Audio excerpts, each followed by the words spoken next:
बिस्मिल्लाहिर्रहमानिर्रहीम। अस्सलाम वालेकुम नाजरीन। मारूफ एस्ट्रोलॉजर मोहम्मद उसामा अली साहब हमारे साथ मौजूद हैं।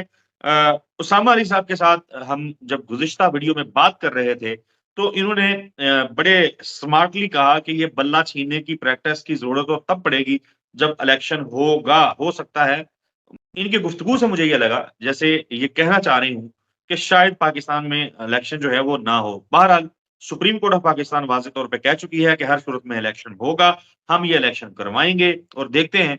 बल्कि यहाँ तक कहा गया कि जो शख्स भी इस हवाले से कोई एम्बिग्यूइटी फैलाने की कोशिश करता है, उसको तौहीन अदालत में बुलाएँगे।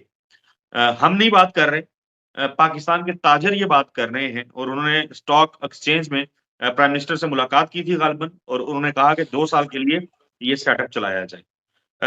उनकी ख्वाहिश हो सकती है, हम तो ये चाहते हैं कि पाकिस्तान में 8 फरवरी को इलेक्शन हो, पाकिस्तान में मुंतखब हुकूमत आए। पाकिस्तान की मुंतखब हुकूमत जो है वो पाकिस्तान की अवाम की किस्मत का फैसला करे। लेकिन मामलात बहुत सारे हैं।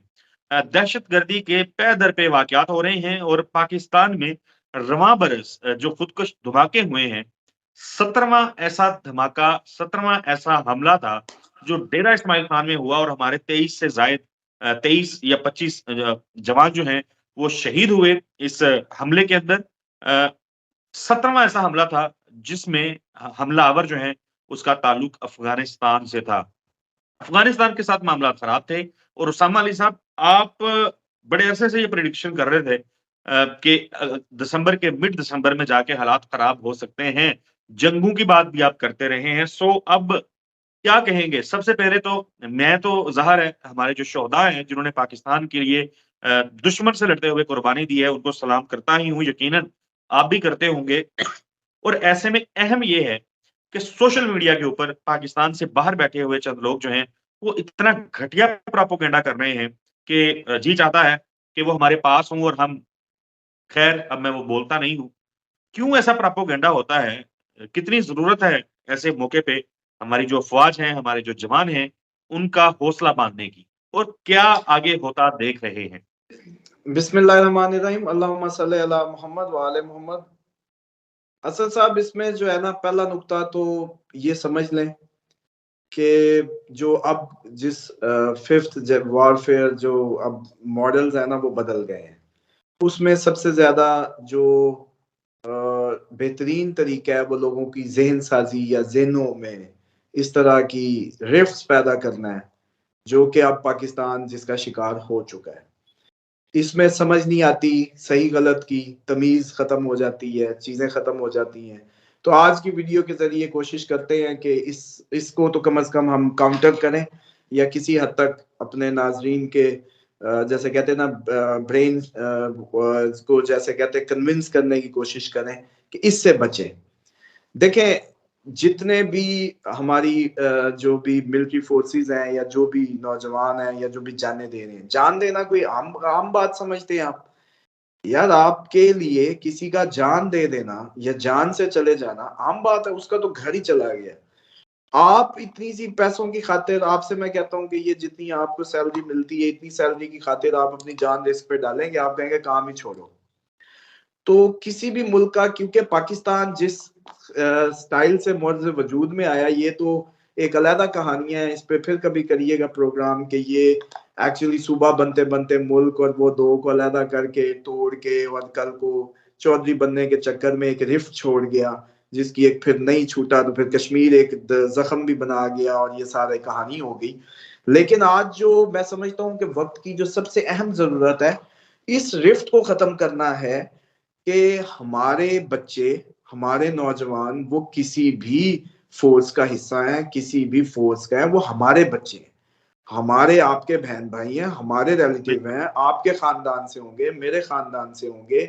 अगर खुदा न खास्ता उन्होंने भी ये इन जैसा रवैया अपना लिया कि भाई फिर हमारा हम क्या करें, हमने इतने पैसों पे नौकरी नहीं करनी या हम नहीं हिफाजत करते फिर खुद करें, तो फिर ये बिजनेसमैन या यहाँ का शहरी खुद बताए कि जी, वो दिहाड़ी कैसे करेगा या वो अपने रोजगार का इलाज कैसे करेगा, अगर बिल्कुल, इन्होंने ऐसे कह दिया कि भाई हमने नहीं फिर इस तरह से हिफाजत करनी। ठीक। बेशक।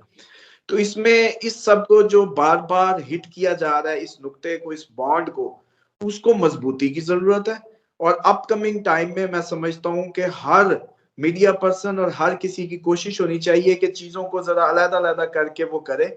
हमारे इदारे, हमारे नौजवान, हमारे बच्चे जो हमारी हिफाजत में मामूर हैं, उनकी जो डिग्निटी है या उनकी जो कुर्बानियां हैं या उनका जो दिल गुर्दा है, वो बड़ा करने की जरूरत है। ये जितने भी फोर्सेस के, उनके दलेरी को जैसे कहते हैं ना, दवाम बख्शने की जरूरत है कि हम उनके गैर मशरूत साथ हैं, क्योंकि वो गैर मशरूत अंदाज में इतने पैसे तो वो कहीं इधर आपके ग्रोसरी स्टोर पे खड़े होके भी वो सर ये सैलरी ले लेंगे।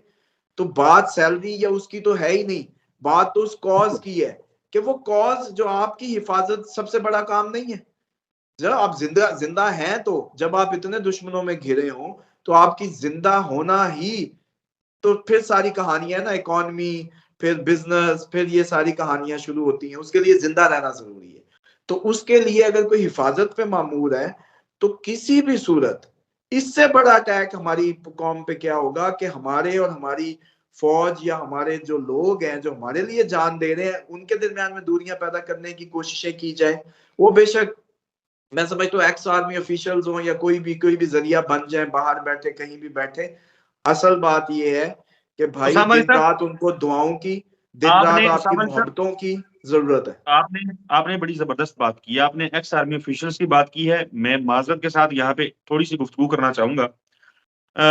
हमने देखा कि पाकिस्तान में तमाम, मतलब ऐसा नहीं है कि किसी शख्स का ताल्लुक फलां किसी खास सियासी जमात से होगा तो वो मुहिब्बे वतन है। तमाम लोग ही मुहिब्बे वतन हैं और पाकिस्तान ऊंच नीच जो है मामलात में होती है। लेकिन ये जो एक्स आप ऑफिसर्स की बात कर रहे हैं, अब तो खैर उनका कोर्ट मार्शल हो गया और रैंक्स जो हैं उनके वापस ले लिए गए। तो ये जो बदनामे ज़माना घटिया किरदार पाकिस्तान से बाहर बैठे हुए हैं, जो पाकिस्तान के नौजवानों को, पाकिस्तान के यूथ को, पाकिस्तान के जो बच्चे हैं, नो उम्र लोग हैं, उनकी भी ज़हन साज़ी करते हैं, उनको भड़काते हैं, घटिया किस्म का, बेहुदा किस्म का गुमराहकुन प्रोपेगेंडा करते हैं। अच्छा, ये सिर्फ़ आर्म्ड फोर्सेस जो हैं, उनके अगेंस्ट नहीं करते। ये पाकिस्तान में बैठे हुए वो सहाफ़ी जो अपनी जान जोखिम पे डाल के जो बड़ी मुश्किल से, एक तरफ वो यहाँ हुकूमतों की फस्तायत का शिकार होते हैं और दूसरी तरफ ये घटिया लोग वहां बैठ के उनके ऊपर भी इल्जाम तराशी कर रहे होते हैं, क्योंकि वो इनकी कही हुई बातों को इंडोर्स नहीं कर रहे होते। तो ये तो है घटिया लोग। इनका माल पानी बाहर से आना है, इनको बैरूने मुल्क से इमदाद भी मिल जानी है। बाहर बैठे भी हुए हैं, अय्याशियां भी चल रही हैं और झूठ बेच बेच के पैसा भी बना रहे हैं, कमा भी रहे हैं।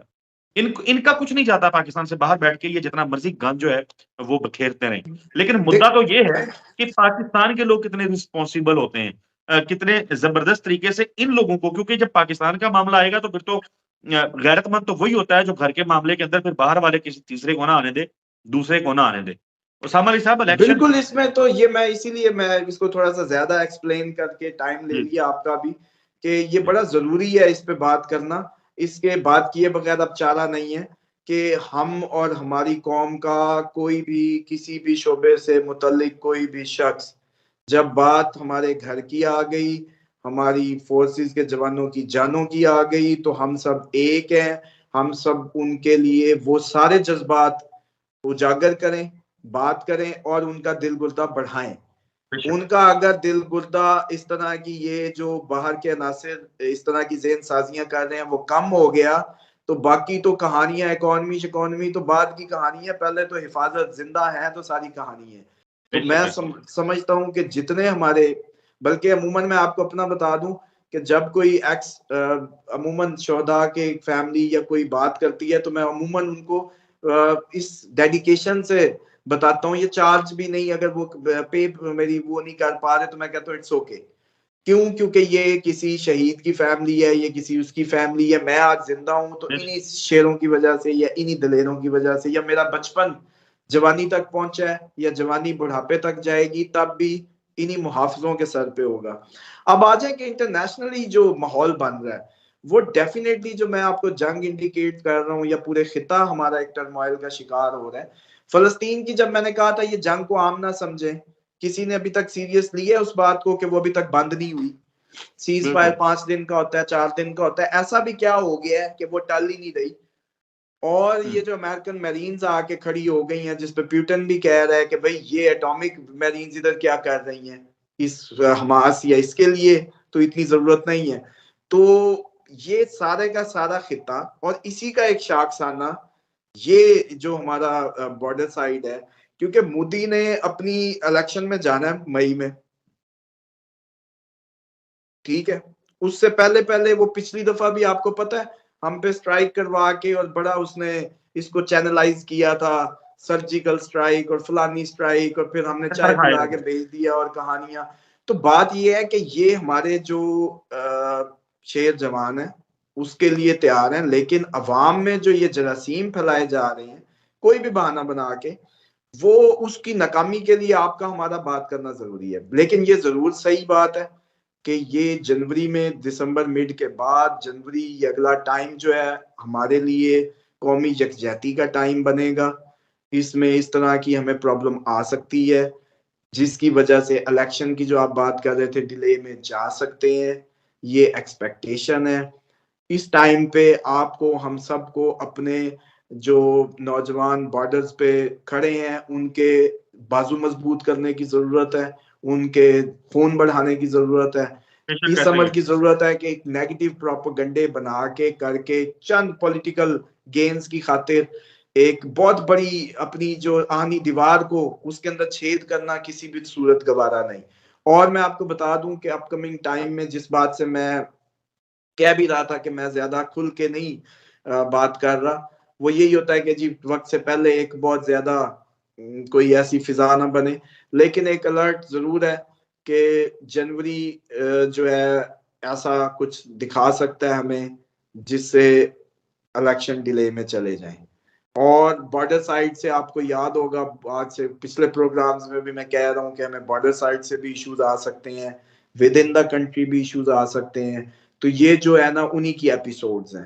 अल्लाह ताला करम फरमाए पाकिस्तान पे। नाजरीन, एक खास तौर पे मैं कहना चाहूंगा कि हमारे पाकिस्तान में हमने देखा, पाकिस्तान तहरीक इंसाफ के हवाले से आजकल कुछ लोग ज़ाहिर करते हैं सियासी गेन के लिए मामलात, इल्ज़ामात।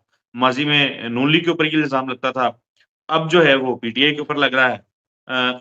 चेयरमैन तहरीक इंसाफ, साबिक चेयरमैन जो है, बानी जो तहरीक इंसाफ है, इमरान खान साहब, बड़ा कैटेगोरिकली वो उन्होंने अपनी गुफ्तगू में मुतअद्दिद दफ़ा कहा कि मुल्क भी मेरा है और फ़ौज भी मेरी है। गुज़िश्ता दिनों एक अमेरिका के अंदर को प्रोटेस्ट प्लान किया गया था। शेर अफ़ज़ल मरवत जो इमरान खान के वकील हैं, उन्होंने जब मामला इमरान खान के सामने रखा तो उन्होंने सख्ती से मना किया कि ये काम नहीं करना। तो एट लीस्ट जो लोग कहते हैं कि हम इमरान खान के फॉलोअर्स हैं, किसी के भी फॉलोअर हो सकते हैं, एट लीस्ट उनको फिर अपने कायद की बात तो मान ही लेनी चाहिए, जो उनकी पार्टी के चेयरमैन हैं, और अफ़वाह से मुतल्लिक किसी भी किस्म के घटिया प्रोपेगेंडा का हिस्सा बेशक नहीं बनना चाहिए। अगली वीडियो में मुलाकात होगी।